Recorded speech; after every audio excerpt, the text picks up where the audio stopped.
Walang kwenta. Ito ang matapang na pahayag ng Liga ng mga Magulang sa Pilipinas kaugnay sa rekomendasyon ng Special Rapporteur na si Ian Fray na buwagin ang itinatag na NTF-ELCAC kontra sa pamamayagpag ng CPP-NPA-NDF sa bansa. Mahigit 5 dekada na ang nakararaan. Sa panayam ng SMNI News kay LPP o League of Parents of the Philippines President Nolan Chongco, sinabi nito na isang walang kwenta ang pahayag ni Fray. Walang kwenta po, talagang walang kwenta. Kasi ano ba yung pinagmumula ng rekomendasyon niya? In-interview niya yung mga anti-definitely. Ito lang yung bias. Ito lang yung bias niya. Dapat both side, Diba, sa bahagi na, interview kami, ano bang naging epekto? Malaki ang naging epekto at malaking pagbabago.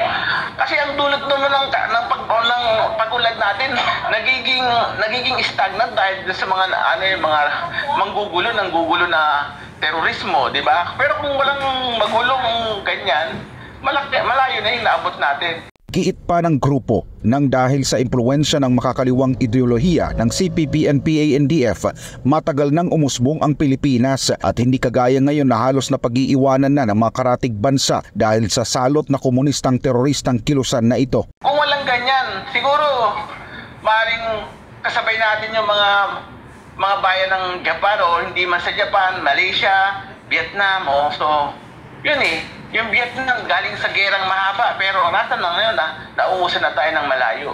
Sa kabilang banda, naniniwala rin ang grupo na pakawala ng UN si Fray para gawin ang rekomendasyong pagbuwag sa NTF-ELCAC para muling buhayin naman ang namamatay ng ideolohiya ng makakaliwang kilusan sa Pilipinas. Anila, oras na makabalik ang impluwensya ng NPA, malaking pondo na naman ito sa kanilang mga propaganda laban sa gobyerno na ngayon unti-unti nang namamatay dahil sa lakas ng NTF-ELCAC.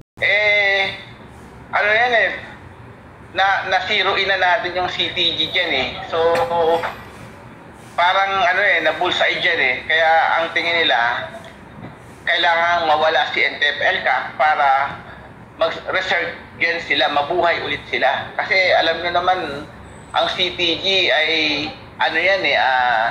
brainwashing ng mga kabataan Tapos itong kabataan na to, blindfolded na sumusunod dun sa ideology wala na. Bilang katuwang naman ang pamahalaan sa pagsugpo sa panloloko o panlilinlang ng CPP-NPA-NDF, nananawagan ang pamunuan ng LPP na huwag pakinggan ng pamahalaan ng mungkahin ng dayuhang si Fray.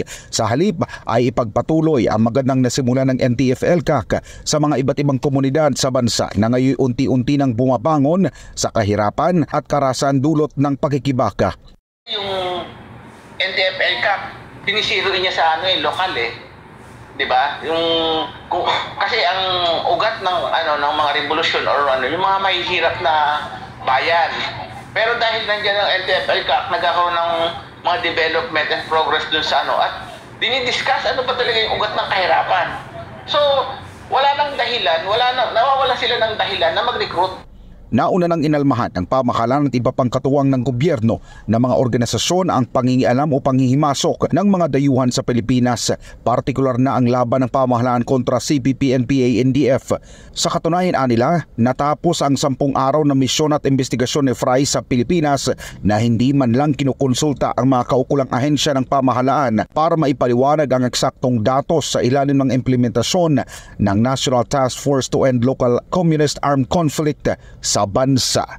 Para sa Diyos at sa Pilipinas kong mahal, nag-uulap Paul Montebon, SMNI News.